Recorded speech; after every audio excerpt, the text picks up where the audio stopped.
যুক্তরাষ্ট্রের president Donald Trump সম্প্রতি ইরানকে কঠোর ভাষায় সতর্ক করে বলেছেন তাদের সময় ফুরিয়ে আসছে। চলমান সংঘাত নিরসনে আন্তর্জাতিক আলোচনা থমকে যাওয়ার প্রেক্ষাপটে দেয়া এই হুঁশিয়ারির পর মধ্যপ্রাচ্যের রাজনৈতিক পরিস্থিতি আরও উত্তপ্ত হয়ে উঠেছে। তবে ট্রাম্পের এই মন্তব্যকে কার্যত উপেক্ষা করে আরো কঠোর অবস্থানে যাচ্ছে ইরান, এমনটাই উঠে আসছে বিভিন্ন আন্তর্জাতিক ও আঞ্চলিক প্রতিবেদনে।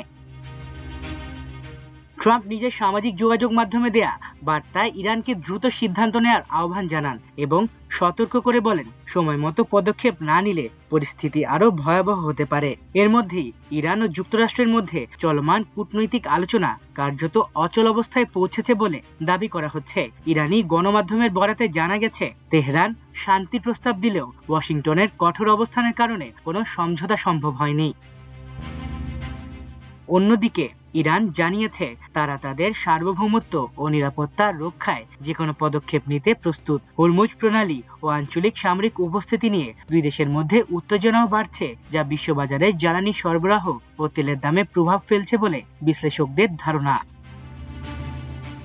এই রাজনৈতিক উত্তেজনার প্রভাব এখন শুধু কূটনৈতিক পর্যায়েই সীমাবদ্ধ নেই, বরং তা ইরানের ভেতরে সামাজিক ও মিডিয়া ক্ষেত্রে দৃশ্যমান হয়ে উঠছে। দেশটির রাষ্ট্রীয় টেলিভিশনের অন্তত কয়েকটি চ্যানেলে সম্প্রচার চলাকালে উপস্থাপকদের অস্ত্র হাতে উপস্থিত হতে দেখা গেছে। এক অনুষ্ঠানে উপস্থাপককে সামরিক প্রশিক্ষণ নিতে দেখা যায়, যেখানে তাকে অস্ত্র ব্যবহারের প্রাথমিক ধারণা দেওয়া হয়। আরেকটি লাইভ সম্প্রচারে এক নারী উপস্থাপক অস্ত্র হাতে উপস্থিত হয়ে ঘোষণা দেন যে তিনি দেশের জন্য নিজের জীবন উৎসর্গ করতে প্রস্তুত। এসব দৃশ্য আন্তর্জাতিক অঙ্গনে ব্যাপক আলোচনার জন্ম দিয়েছে।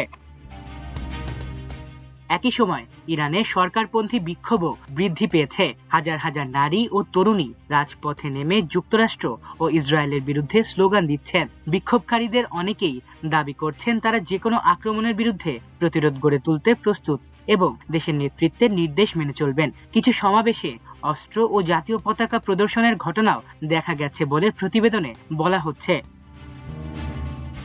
বিশ্লেষকদের মতে ইরানের বর্তমান পরিস্থিতি এক জটিল মোড়ে দাঁড়িয়ে আছে। একদিকে যুক্তরাষ্ট্র ও ইসরায়েলের সঙ্গে কূটনৈতিক ও সামরিক উত্তেজনা, অন্যদিকে দেশের ভেতরে কঠোর রাজনৈতিক অবস্থান ও জনসমর্থন ভিত্তিক শক্তি প্রদর্শন। ফলে পরিস্থিতি দ্রুত আরও অস্থিতিশীল হয়ে উঠতে পারে বলে আশঙ্কা করা হচ্ছে।